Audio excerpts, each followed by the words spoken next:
మాయా తలుపు the mysterious door కథ ప్రారంభం. అనగనగా ఒక ఊరిలో ఒక పాత ఇల్లు, వర్షపు రాత్రి, నిశ్శబ్దంగా వణికించే చలి. రామచంద్రం ఒక పురాతన గ్రంథాలయ అధికారి, పాత వస్తు ప్రేరితమైన వ్యక్తి. ఊరి చివరన ఉన్న వెంకటేశ్వర భవనం అతనికి ఎప్పటి నుంచో ఆసక్తిని కలిగిస్తుంది. అది 200 ఏళ్ల నాటి రాజవారి ఇల్లు. కానీ ఆ ఇంటి ముఖ్యమైన విశేషం ఒక తలుపు, ఎన్నడూ తెరుచని తలుపు. అక్కడ నివసించే వృద్ధుడు రాఘవయ్య చెప్పిన కథలు అతనిలో మరింత జిజ్ఞాసను రేపాయి. ఆ తలుపును ఎవరు తెరవలేరు. అది తాకిన వారికి రాత్రికి రాత్రే ప్రమాదాలు జరుగుతాయి. కొందరైతే అదృశ్యమైపోయారు కూడా.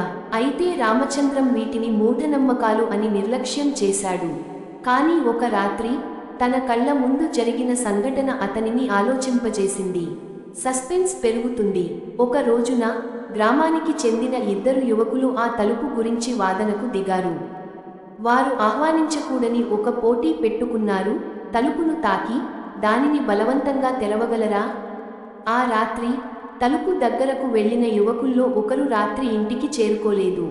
మరుసటి ఉదయం అతని కాళ్ళు తడబడుతూ ఊరి చివర్లో కిందపడిపోయినట్టు కనిపించాడు, తన జ్ఞాపకశక్తిని పూర్తిగా కోల్పోయి. ఇది చూసిన రామచంద్రం ఇక ఈ మిస్టరీని వీడలేడు. మాయా తలుపు వెనుక రహస్యం. రాత్రి 12 గంటలకు, వర్షం కురుస్తున్న వేళ, రామచంద్రం ఒంటరిగా ఆ ఇంటికి వెళ్ళాడు. తలుపు ముందు నిలబడి తన చేతిని దానిపై ఉంచాడు. ఆ క్షణమే చుట్టూ ఉష్ణోగ్రత మారిపోయింది. గాలిలో ఒక విచిత్రమైన గంభీరత్వం చోటు చేసుకుంది. తన ధైర్యాన్ని సమకూర్చుకుని తలుపును నెమ్మదిగా మోసాడు. అది ఊహించని రీతిలో తెరచుకుంది. రహస్య గదిలోకి ప్రవేశం. లోపల ఒక పురాతన గది. అందులో ఓ చెక్క బల్ల, దానిపై పాత తాడుపడిన గ్రంథపత్రాలు, కొన్ని ధూళి పట్టిన పాత్రలు. గదిలోకి అడుగుపెట్టగానే ఒక శబ్దం వినిపించింది. నీకు తెలుసా, నువ్వు దేనికోసం వెతుకుతున్నావో? రామచంద్రం భయంతో వెనక్కి తిరిగాడు. అక్కడ ఓ ప్రతిబింబంలా కనిపిస్తున్న వ్యక్తి. తనతో పోలిన వాడే. ఆ అద్దంలో తనే తాను చూసుకున్నాడు. కానీ ఆ ప్రతిబింబం అతని కదలికల్ని అనుసరించలేదు. మెల్లిగా అది అతనితో మాట్లాడింది. నువ్వు గతాన్ని తిరగేస్తున్నావు. కానీ ఇక్కడ గతం మర్చిపోయినదేం కాదు, మూలం తెలియని నిజం. రామచంద్రం గదిలోని పాత పత్రాలను పరిశీలిస్తే ఆశ్చర్యకరమైన నిజం బయటపడింది. ఈ ఇంటికి 200 ఏళ్ల క్రితం జరిగిన హత్యలు, ద్రోహాలు, కుతంత్రాల కథలతో సంబంధం ఉంది. ఈ మిస్టరీ తలుపు వెనుక కొందరు రాజవారి బంధువులు దాచిన సత్యం ఉంది. ఆ తలుపు ఓ శాపం. ఈ విషయానికి తెలుసుకున్న రామచంద్రం తన వెనుక ఎవరూ ఉన్నట్లు అనిపించి తిరిగి చూశాడు.